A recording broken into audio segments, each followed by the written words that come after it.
ইউনূসের সঙ্গে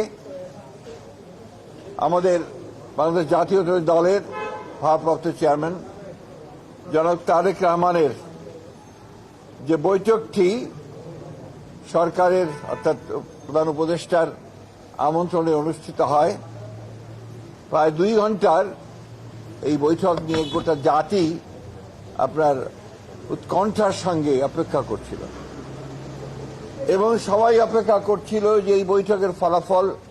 আমি যে কথাটা আপনাদের এর আগেও বলেছিলাম, এই বৈঠকটি একটি টার্নিং পয়েন্ট হতে পারে। আল্লাহর কাছে অশেষ কৃতজ্ঞতা জানাচ্ছি যে সত্যিকার অর্থেই এই বৈঠকটি একটি টার্নিং পয়েন্টে পরিণত হয়েছে। আমরা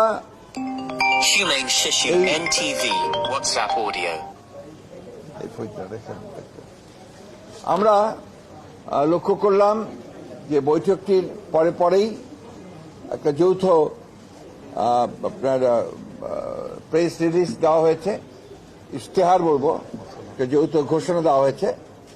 যে ঘোষণাতে খুব পরিষ্কার করে বলা হয়েছে যে আমাদের 2 নেতার বৈঠকটি ছিল অত্যন্ত সৌহার্দ্যপূর্ণ এবং অত্যন্ত একটা সুন্দর পরিবেশে বৈঠকটি অনুষ্ঠিত হয় এবং যে বিষয়গুলো আলোচনা হয়েছে তার মধ্যে প্রধান ছিল যে নির্বাচন ইস্যু।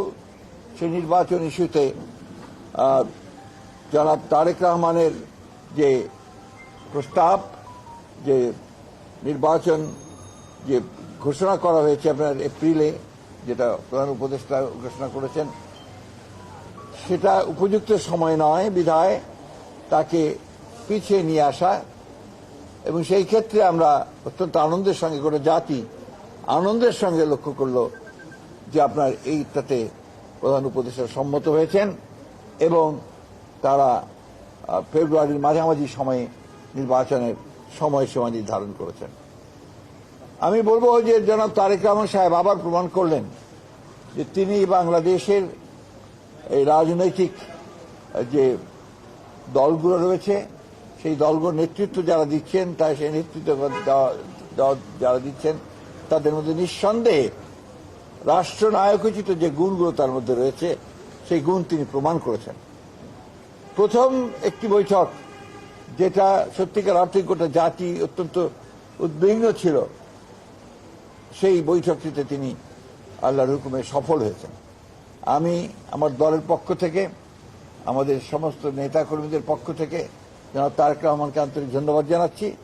সেই সঙ্গে আন্তরিক কৃতজ্ঞতা জানাচ্ছি প্রধান উপদেষ্টা প্রফেসর ডক্টর মোহাম্মদ ইউনূসকে, যে তিনি অত্যন্ত বিচক্ষণতার সঙ্গে এই সভাটিতে জনাব তারেক রহমানকে আমন্ত্রণ জানিয়ে একটা যে স্টেলমেট ছিল, একটা যে আপনার সবকিছু অনিশ্চিত অবস্থায় চলে গিয়েছিল, সেই অবস্থাকে কাটিয়ে তিনি জাতিকে এই 2 নেতা আবার সামনের দিকে আশা নিয়ে এগিয়ে যাওয়ার স্বপ্ন দেখিয়েছেন। এটা আমি তখনও বলেছি যে এখন যেটা প্রয়োজন হবে সেটা হচ্ছে যে আপনার সমস্ত অতীতে যে সমস্ত ছোটখাটো আপনার একটু কথাবার্তা হয়েছে সেগুলোকে ভুলে গিয়ে সামনের দিকে জাতীয় ঐক্যকে আরো দৃঢ় করে এবং যেটা বলা হয়েছে আপনার সমস্যাগুলোকে সমাধান করে নিয়ে আমরা যেন অতি দ্রুত একটা নির্বাচন, যেটা বলা হয়েছে ফেব্রুয়ারির মাঝামাঝি সময়, সেই নির্বাচনে সুষ্ঠুভাবে সুন্দরভাবে যেতে পারি এবং জাতির যে আকাঙ্ক্ষা সেটা পূরণ করতে পারি এবং এই 15 বছরের ফ্যাসিস্টদের যে ধ্বংসস্তূপের মধ্যে যে স্ট্রাকচার, যে কাঠামো, সেই কাঠামোকে নতুন করে গণতান্ত্রিক কাঠামোতে আমরা রূপান্তরিত করতে পারি। এই বিষয়টা সবচেয়ে গুরুত্বপূর্ণ যে আমরা প্রায় 15 বছর পরে একটা গণতন্ত্রে উত্তরণের একটা আমরা সুযোগ পাচ্ছি। গণতন্ত্রের যে ট্রানজিশন টু ডেমোক্রেসি, যে কথাটা আমি বারবার বলেছি, সেটাই একটা নিশ্চিত আমরা সেই দিকে এগিয়ে যাচ্ছি। স্মরণ করছে শহীদদেরকে। আমি এই সঙ্গে আজকে সত্যিকার করতে বলতে কি সবচেয়ে বেশি স্মরণ করতে হয় আমাদের সেই সমস্ত শহীদদেরকে যারা জুলাই আগস্ট মাসে তারা অধিকার আদায়ের জন্য তারা তাদের প্রাণ দিয়েছেন, প্রাণ দিয়ে সেই পরিবর্তন ঘটিয়েছেন, ফ্যাসিস্টকে পরাজিত করে তাকে পালিয়ে যেতে বাধ্য করেছেন এবং বাংলাদেশের মানুষের জন্য একটা নতুন সম্ভাবনার সৃষ্টি করেছেন। চতুর্দিকে একটা অনিশ্চয়তা ছিল, এবং অনেকে অনেক কথা বলছিলেন বিভিন্নভাবে। আজকে এই দুই নেতা প্রমাণ করলেন যে বাংলাদেশের মানুষ এখনো প্রয়োজনের সময় ঐক্যবদ্ধ হতে পারে, নেতারা নেতৃত্ব দিতে পারেন এবং সেই হিসাবেই বাংলাদেশের মানুষ সামনের দিকে এগিয়ে যাবে।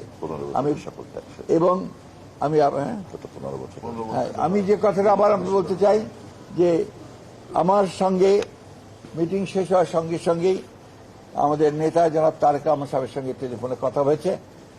তিনি এই 15 বছরে যারা গণতন্ত্রের জন্য সংগ্রাম করেছে, লড়াই করেছে, বুকে রক্ত দিয়েছে, জুলাই আগস্টে যারা বুকে রক্ত দিয়েছে, তাদের সকলকে, শহীদদেরকে তিনি শ্রদ্ধা জানিয়েছেন, তাদের আত্মার মাগফিরাত কামনা করেছেন এবং দেশের জনগণকে এই 15 বছর ধরে গণতন্ত্রের সংগ্রামের জন্য যে লড়াই তারা করেছে সেই লড়াইয়ের জন্য তিনি তাদেরকে আন্তরিকভাবে কৃতজ্ঞতা এবং ধন্যবাদ জানিয়েছেন। সর্বশেষ অভিনন্দন গণতন্ত্রের মাতা। সবচেয়ে আমাদের অভিনন্দন তিনি জানিয়েছেন আমাদের নেতা কর্মী যারা এই দীর্ঘ 15 বছর ধরে আপনার লড়াই করেছে, সংগ্রাম করেছে, নির্যাতন সহ্য করেছে, প্রাণ দিয়েছে বিএনপির, তাদেরকেও তিনি আন্তরিকভাবে ধন্যবাদ শুভেচ্ছা জানিয়েছেন। একই সঙ্গে তিনি অত্যন্ত বিনয়ের সঙ্গে, শ্রদ্ধার সঙ্গে তিনি তার মাতা এবং আমাদের গণতন্ত্রের মাতা, আমাদের দলের চেয়ারপারসন দেশনেত্রী বেগম খালেদা জিয়াকে তার কৃতজ্ঞতা জানিয়েছেন, শ্রদ্ধা জানিয়েছেন যে তাকে সঠিকভাবে তিনি দিক নির্দেশনা দিয়েছেন, দল এবং দিক নির্দেশনা দিয়েছেন। আমি আপনাদেরকে, আমাদের সাংবাদিক ভাইকে আন্তরিকভাবে ধন্যবাদ ও কৃতজ্ঞতা জানাচ্ছি যে আপনারা এই বছরগুলোতে, বিগত বছরগুলোতে যেভাবে কষ্ট করেছেন, রোদে পুড়ে জীবনের ঝুঁকি নিয়ে সমস্ত কাভার করেছেন গণতন্ত্রকে উত্তরণের জন্য, আমাদের সামনে সেই সম্ভাবনার দ্বার আবার উন্মোচিত হতে চলেছে। আসুন আমরা আবার সবাই মিলে এই সম্ভাবনাকে সামনের দিকে এগিয়ে নিয়ে যাই। জনগণের আকাঙ্ক্ষা যে গণতন্ত্র প্রতিষ্ঠা করা, সেই গণতন্ত্রকে আমরা প্রতিষ্ঠা করার জন্য সামনের দিকে এগিয়ে যাই। একটি কথা আমাদের সবসময় মনে রাখতে হবে যে গণতন্ত্র কিন্তু একটা দিনের ব্যাপার নয়। গণতন্ত্র হচ্ছে একটা চর্চার বিষয়, এটা একটা কালচার।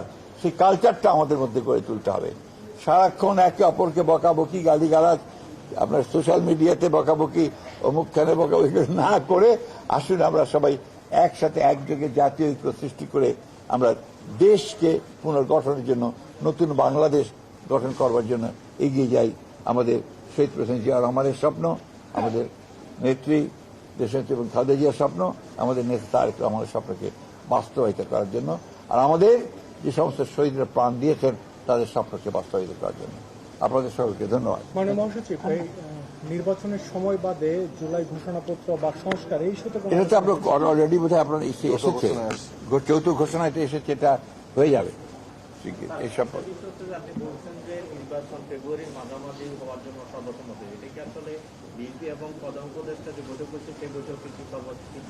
হ্যাঁ অবশ্যই এতক্ষণ কি শুনলেন, ইশতেহারই আছে।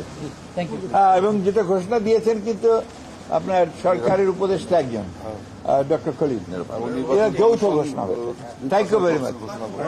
যেহেতু নির্বাচনী ডামাডোল বেজে গেছে বলা যায়, ইলেকশন কমিশনের প্রতি প্রত্যাশাটা কি? আমি বুঝিনি আপনার প্রশ্ন। আজকে এই মুহূর্তে আর অন্য কোনো প্রশ্ন দরকার নাই। নির্বাচন কমিশন টমিশন সব ঠিকঠাক মতো চলবে। ধন্যবাদ।